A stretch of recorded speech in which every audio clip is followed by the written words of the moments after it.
Bueno, yo siento, profesor, igual que dentro de esos años que como todos sabemos es de violencia política y social. Sí, exacto. Aquí en San Marcos, en otras universidades en el sur. Sí, sí, Claro. ¿Nos puede dar su opinión?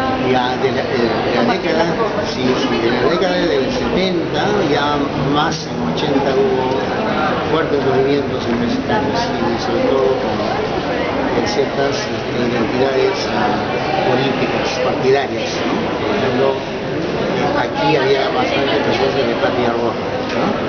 Y posteriormente, cuando yo estaba en el cuarto, casi quinto año, ya la Sendero Luminoso era muy fuerte. Claro, y usted tuvo algunos problemas como... Por ejemplo, algo, claro, teníamos algunos que no estábamos, que no estuvimos adscritos a ningún partido de esos, éramos casi observadores, veíamos que sí se daban movimientos de luchas internas entre estudiantes, se tiraban piedras inclusive, y sí era bien fuerte, sí. Y cuando un día me tocó hacer una charla, es cuando ya como era docente también alumno, me invitaba a hacer charlas, algunos conocimientos, y en eso tres dinamitazos sonó de acá, sí, cerquita, sí, tres detonaciones, y ahí todos salimos descubrir. Después los apagones y todo se hizo una rutina prácticamente. En la experiencia de la universidad. Ya, claro, hasta que la represión pues entró con todo, y sí, que menos ya tuvo que tener mayor cuidado, ¿no? Estudiaba, fíjate, en el 90 estudiábamos la maestría en la medicina, ya en la Avenida Grau, ¿no? Y hay una canchita de fútbol. Un día los locos metieron una bomba, ¿no? Bueno, nosotros entramos a estudiar a las 5, ¿te das cuenta? O sea, un grupo de profesionales entramos a estudiar a las 5. Y había una canchita de fútbol, y ahí la gente jugaba, ¿no? Los muchachos.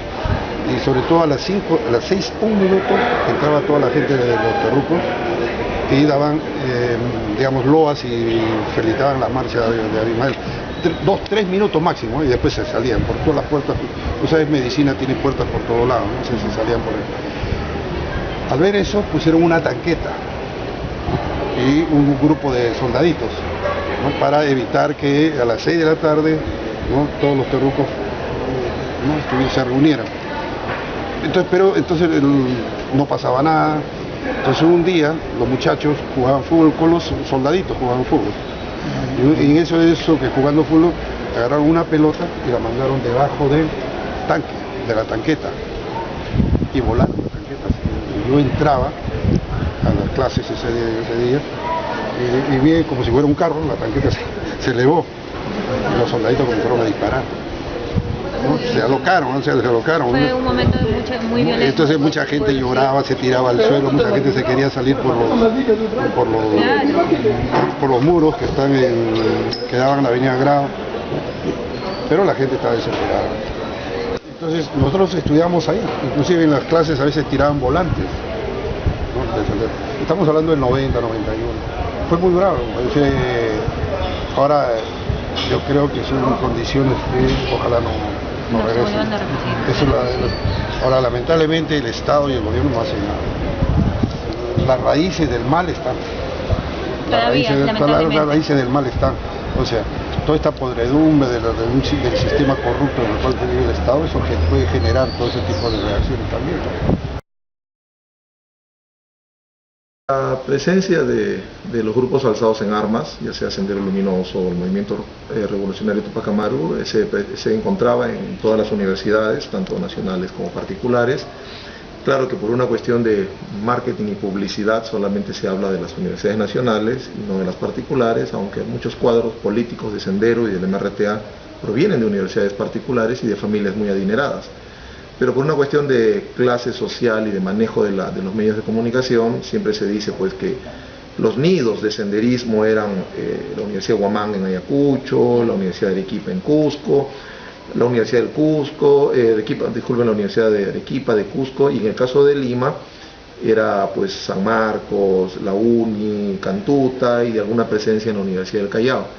Pero había lo que se llamaba la presencia explícita y la presencia implícita, ¿no? La presencia explícita lo podíamos encontrar a través de que ellos colocaban sus pizarras o colocaban sus pintas en las paredes, lo que demostraba abiertamente que estaban ahí. Claro. Era una manera de manifestar. Y era una suerte, yo lo veo ahora, 30 años después, lo veo como una suerte de guerrita, así en chiquitito, en diminutivo y en ridículo, donde Sendero quería hacerle creer a la comunidad que San Marcos les pertenecía, ¿no? Y en los años 80, por ejemplo, en ningún momento Sendero ganó ninguna elección estudiantil. Sendero ganó en San Marcos, a excepción de comensales, de comedor y de más o menos que tenían cierta presencia en la residencia.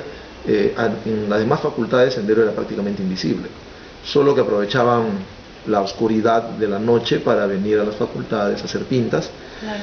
Y el principal socio, disculpen la expresión, que tenía Sendero en los 80 eran los medios de comunicación sensacionalistas, como ahora. Claro, querían desviar la atención hasta Así ciertos es, temas. estábamos en una crisis terrible durante la época de Belaúnde, la peor crisis moral de la época de Alan García, del 85 al 90, el robo era descarado. Los apristas violaban mujeres en los ministerios y nadie decía nada porque la noticia era Sendero Luminoso. Entonces, Sendero tuvo eso, ¿no? Que tuvo como socio a la prensa, y la prensa que quería vender la exclusividad. Las pintas que habían aquí en San Marcos eran supervisadas así y eran vistas así. En otras universidades, como la que yo provengo, la Villarreal, la presencia de Sendero no era tan explícita, pero sí era implícita, ¿no? Nosotros, los estudiantes, sabíamos que Sendero estaba en la Villarreal, ¿no? Y estaba en las bases, y el MRTA ocupaba... es más, era más fuerte la presencia de Sendero y del MRTA en Villarreal que en San Marcos, con la diferencia que en Villarreal habían hecho como una suerte de pacto con el APRA, porque claro, el APRA pactó con Sendero, sí. Y lastimosamente la Comisión de la Verdad no dice nada de eso, pero el APRA pactó con Sendero en algunos lugares. No por algo Alan García dijo que Edith Lagos era una mujer heroica, ¿no? Hay todo un discurso en la tumba de Edith Lagos, donde Alan le pide a la juventud aprista de Ayacucho seguir el ejemplo de Edith Lagos, ¿no? Porque hay una suerte de acercamiento y de pacto entre Sendero y el APRA en un primer momento, que le permite a Sendero y el MRTA incorporarse en la vida política legal de la Universidad Villarreal, ¿no? Nosotros en la Villarreal, y lo digo ya 30 años después, abiertamente sabíamos quiénes eran senderistas y quiénes eran MRTistas, y algunos ocupaban cargos y algunos ocupaban, y era más abierto. Pero como era una suerte de feudo de 4 paredes, y ustedes lo ven desde afuera, es como un castillo feudal, hacia afuera no se veía nada y todo corría hacia adentro. Como aquí era mucho más grande. Y yo tengo la teoría hasta ahora de que los medios de comunicación de alguna u otra manera utilizaron este fenómeno social llamado grupos alzados en armas, Sendero y MRTA, con la intención de perjudicar a la Universidad Nacional, ¿no? Porque si venías a una Universidad Nacional como San Marcos o como UNI o como Cantuta, posiblemente te iban a lavar el cerebro, entre comillas, y te ibas a convertir en un senderista. Y hasta la quedan esos rezagos, ¿no? Como podemos ver. Y si ibas a la Villarreal, te convertías en un aprista, búfalo, corrupto. Entonces la solución era ir a una universidad particular. Eso genera el germen de lo que en los años 90 va a ser la polución, ¿no? De universidades particulares. Eso que le llamamos universidades combi, universidades chicha, esas universidades donde no postulas pero ya ingresaste, donde hay examen de ganadores y todas estas cosas, ¿no? que tienen locales por aquí, por allá, hasta encima de un chifa y al costado de un hostal.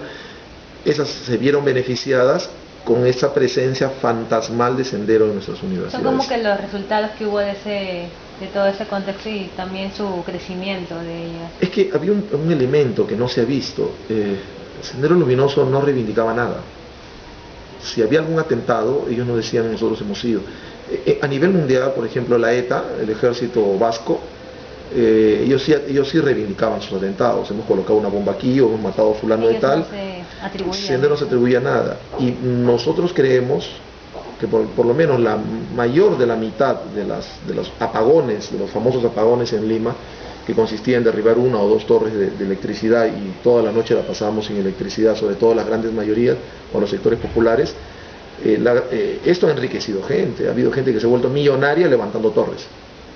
Entonces, claro, ¿a quién le beneficiaba que se caigan torres todos los días? A todos ellos que se dedicaban claro, a eso. Entonces, hay cosas lastimosamente que la Comisión de la Verdad lo ha visto desde una lógica muy superficial desde un punto. Y no desde quienes sí hemos sufrido, porque en carne propia quienes hemos sufrido esto hemos sido los más pobres, ¿no? Aquí lastimosamente en Lima se empezó a hablar de sendero ya con preocupación después del atentado de Tarata.